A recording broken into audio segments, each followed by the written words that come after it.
Morning. For today's trip, I'm back out at the McKittrick Canyon trailhead. This time, I'm going to go up the canyon itself. I'm not going to go up into the mountains at all. I think I'm only going to go as far as the Grotto, which we'll take a look at the map and we'll show you those kind of waypoints we'll be keeping an eye out for. Here's an overview of the park. I'm going to be back up in this northeast section, currently at the McKittrick Canyon Visitor Center parking lot. We're going to be going up the canyon trail. We're going to have Pratt Canyon about halfway up. And then we'll be looking for the Grotto, I think is where I'm going to stop. On the way back, I'll probably have lunch back at Pratt, and then back to the parking lot. This is just going to be a quick day hike. Well, quick as in a couple hours. Over here it shows time to the Grotto. It's about a 6.8 mile round trip, 3 to 6 hours. I'll probably aim for doing it around 4 maybe. We'll see how it goes. Not too much elevation gain. We'll just be in the canyon the whole time. Go ahead and kick it off. So the only things I'm bringing out here, I've got my day pack, I've got 2 liters of water, I've got lunch, some snacks, and I've got a cold weather hat and gloves. The forecast was showing it to be like currently 36 degrees with a high of like only in the upper 40s I think for the day, but I think that weather forecast is a little off because it's already like 48 degrees or something at just at the trailhead. So I don't think it's going to get that cold. And got an extra battery for my camera. I think that's about all I'm bringing. Just get a nice quick pace. There's no elevation gain. So I think we can make this kind of a quick out and back trip.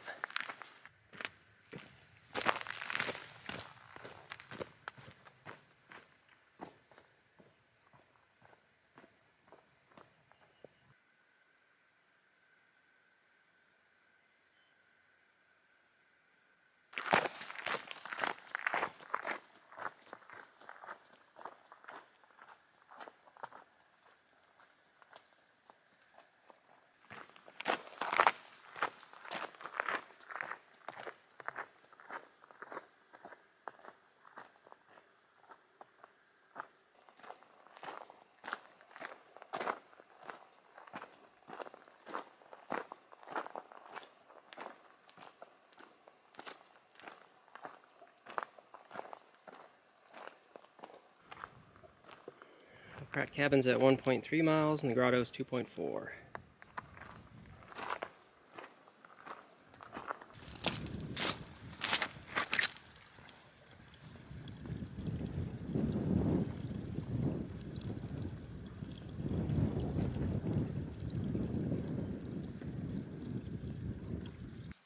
There's wild javelina right here. I heard they can be aggressive or dangerous in packs, so I'm going to keep my distance for sure.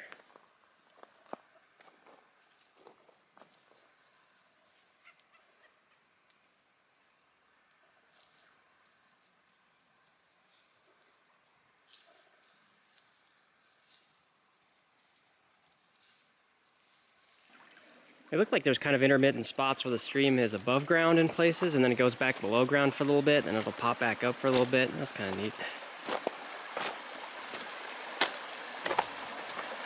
Looks like it's nothing dangerous anywhere as far as like high water crossing conditions or anything, so just rock hopping across.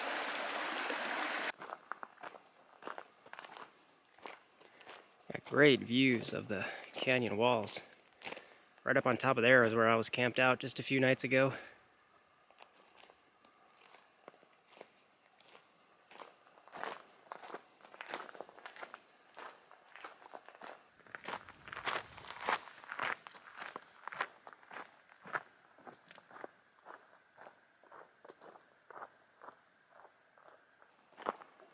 I can see why this is a really popular hike.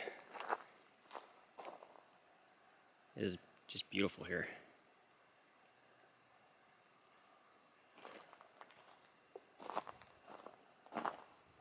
I guess in the fall time frame it gets really pretty fall colors, so I think that's the most popular season.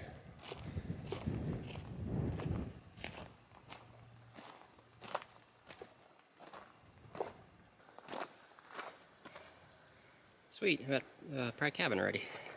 Let's go see what this looks like real quick. I think I've heard something like there's a guy named Pratt built this house out here. This was before the national park was founded. And then once it was, he ended up selling his land to the park. So they incorporated all of it and then just kept his cabin. But I don't know what this dates to. Maybe there's a plaque or something I can see some of the history on it. I think this outer building must be like used as a horse stables or a shed or something. We got cement. There were some furnishings inside the house, it looked like.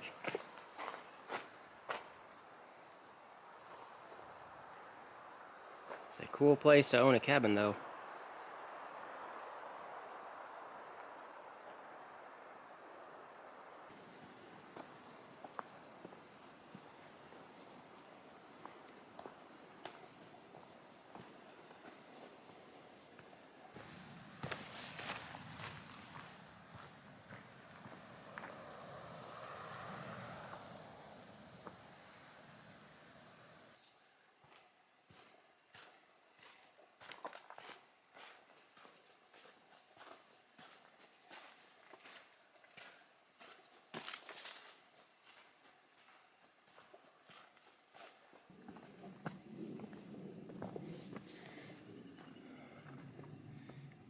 Just about made it to the grotto.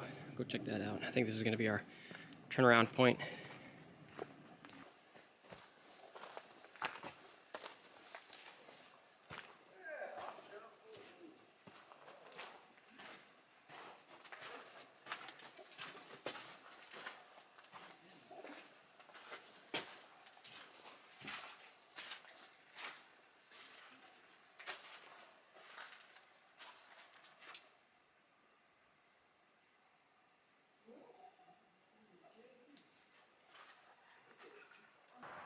Yeah, the grotto's a neat little spot. There's just kind of the one little cave, stalactite, stalagmite looking area, and then a bunch of picnic tables. The tables are made right out of just flat pieces of stone. This looks kind of cool that way.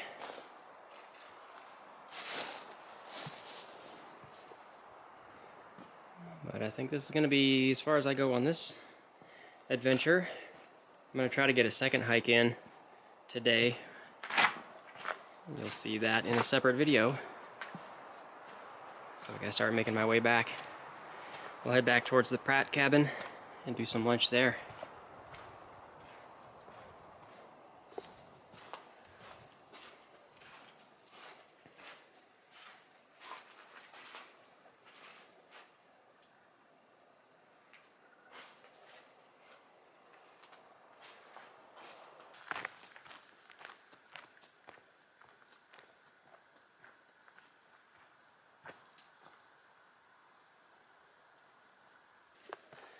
So I'm kind of thinking about what it smells like out here. It's like a pine forest, but different.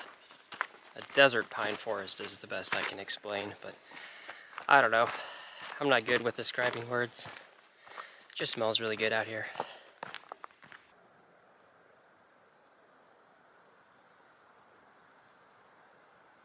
I think I got out here early enough in the day where there's only just a few cars in the parking lot, and then since I've turned around, coming back, there's a bunch of people that I've run into now already. So, plus it's a weekend.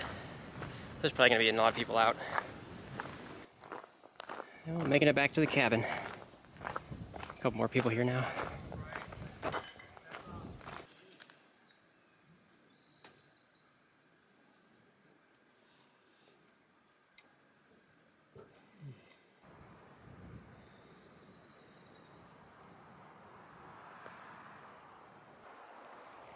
I only just noticed that the roof is kind of cool looking because it's like one flat slab of these conjoined flat stones. It looks really neat.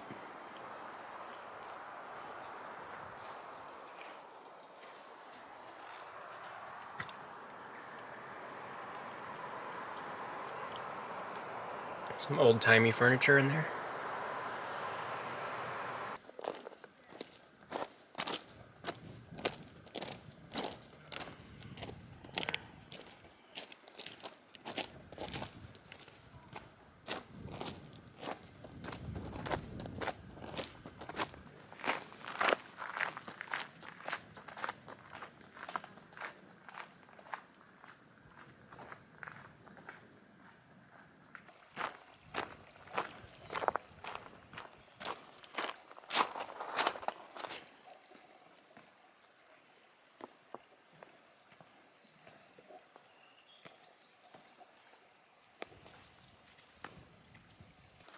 think I'm about finishing up the last half mile or so.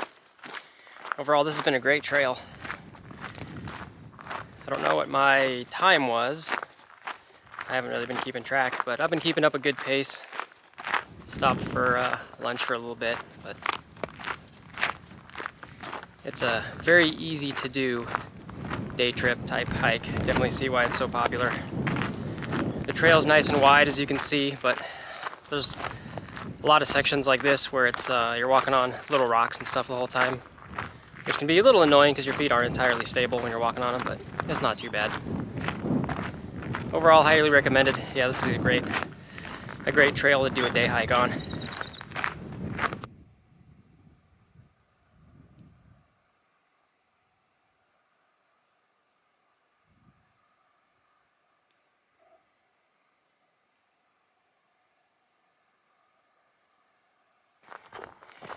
There's a little station back towards the trailhead. I had to double check my time. So I did 6.8 miles in 3.5 hours. That includes like a 20-minute stop for lunch. That's pretty good, I think. It's a lot easier to move when you've only got like 5 pounds on your back versus 25 pounds. I think this is going to conclude this quick day hike trip. Overall, I loved it. Highly recommended. Nice, easy trail. I can easily see why it's so popular, especially like in the fall time frame. Sounds like the best. I'll see you guys in the next video.